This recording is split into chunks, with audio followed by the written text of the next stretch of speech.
জাতীয় নির্বাচনে সারা দেশে চলছে প্রার্থীদের প্রচারণা। সকাল থেকেই ব্যস্ত সময় কাটাচ্ছেন প্রার্থী ও কর্মী সমর্থকরা। পাড়া মহল্লা অলিগলি চষে বেড়াচ্ছেন তারা। শুনছেন ভোটারদের সমস্যার কথা, দিচ্ছেন নানা প্রতিশ্রুতি। প্রচারণার পঞ্চম দিনে আরও সরব নির্বাচনী এলাকাগুলো। প্রতিশ্রুতি নয়, জনগণের প্রত্যাশা পূরণের অঙ্গীকার করছেন প্রার্থীরা।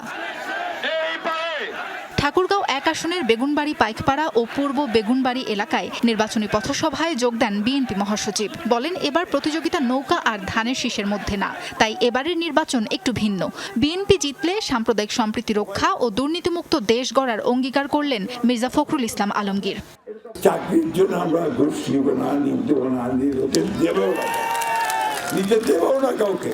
আমার মা বোনদেরকে অনুরোধ করবো, আপনারা নির্ভয়ে ভোট দিতে যাবেন, যাকে খুশি তাকে ভোট দেবেন।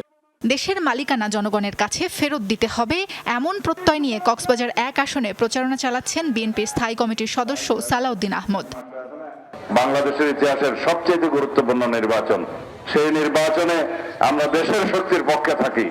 দলমত নির্বিশেষে সবাইকে আহ্বান জানাবো, আমরা দেশের গণতন্ত্রকে শক্তিশালী করার জন্য এইবার আপনারা ধানের শীষের পক্ষে একটি ভোট দেবেন।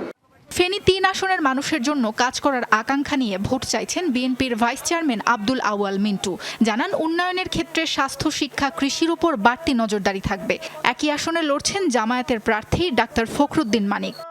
একটা ভোট দিয়ে যদি আপনারা সুযোগ করে দেন, তাহলে আমার বাপ মতো ভাইদের মতো আমিও আপনাদের সাথে সবসময় থাকবো ইনশাআল্লাহ। মানুষের কাছে দারুণ সাড়া পাচ্ছি, সবাই আমাদেরকে আশ্বাস দিচ্ছেন, সহযোগিতার ব্যাপারে প্রতিশ্রুতি দিচ্ছেন। চট্টগ্রাম ৮ আসনে এনসিপির নির্বাচনী গণসংযোগে অংশ নেন দলটির মুখপাত্র আসিফ মাহমুদ সজীব ভুইয়া।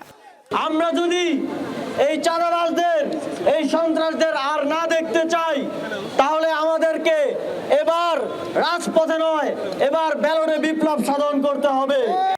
গণসংযোগে ব্যস্ত বরগুনা ২ আসনের বিএনপি মনোনীত প্রার্থী নুরুল ইসলাম মনি। বাংলাদেশে আজকে ধানের শীষে জোয়ার এসেছে সারা বাংলাদেশে। কিছু মানুষ নির্বাচন বন্ধ করতে চায়, কন্ট্রোল করতে চায়, এবং সেইটা করার জন্য কিছু মানুষ পায়ে পাড়া দিয়ে ঝগড়া করতে চায়। কর্মী সমর্থকদের নিয়ে লিফলেট বিতরণ, গণসংযোগ করেছেন খুলনা ৪ আসনের বিএনপি প্রার্থী আজিজুল বারী হেলাল। খুলনা ৩ আসনে আছেন রকিবুল ইসলাম বকুল। খাল খনন, রাস্তাঘাট সংস্কার সহ বিভিন্ন প্রতিশ্রুতি দিচ্ছেন জনগণকে। অন্যদিকে খুলনা ৫ আসন চষে বেড়াচ্ছেন জামায়াত প্রার্থী মিয়া গোলাম পরোয়ার। তবে লেভেল প্লেয়িং ফিল্ড নিয়ে অভিযোগ তার। আমরা এই কালো টাকার মোকাবেলা, পেশি শক্তির মোকাবেলা আমাদের সততা, নিষ্ঠা, আদর্শ, যুক্তি দিয়ে আমরা মোকাবেলা করছি। নওগাঁ ৩ আসনে উঠান বৈঠক ও গণসংযোগ করছেন জামায়াত প্রার্থী মাহফুজুর রহমান। স্থানীয় অবকাঠামো ও কৃষকের উন্নয়নে নানা পরিকল্পনা তুলে ধরে ভোট চাইছেন দাঁড়িপাল্লা মার্কায়। মাঠে সরব তরুণ কাণ্ডারীরা। শাপলাকলিতে ভোট চাইছেন এনসিপির উত্তরাঞ্চলের মুখ্য সংগঠক সার্জিস আলম। পঞ্চগড় ১ আসনের বিভিন্ন এলাকায় গণসংযোগ করেন তিনি। সমস্যা ও সম্ভাবনা নিয়ে আলোচনা করেন ভোটারদের সাথে। যে 11টা দল চাঁদাবাজি করে নাই, মানুষকে মিথ্যা মামলা দেয় নাই, মামলা বাণিজ্য করে নাই, হয়রানি করে নাই, হয়তো উপকার করার চেষ্টা করছে কিন্তু ক্ষতি করে নাই। মানুষ খালি একটা কথা বলতেছে যে ভাই আমরা এখন খালি একটু হয়তো চুপচাপ আছি, কিন্তু ভোটের দিন আপনারা ওই ব্যালটের বিপ্লব দেখতে পাবেন। এদিকে প্রতিপক্ষ প্রার্থী ষড়যন্ত্র করছেন এমন অভিযোগ তুলেছেন পটুয়াখালী 3 আসনের স্বতন্ত্র প্রার্থী হাসান মামুন।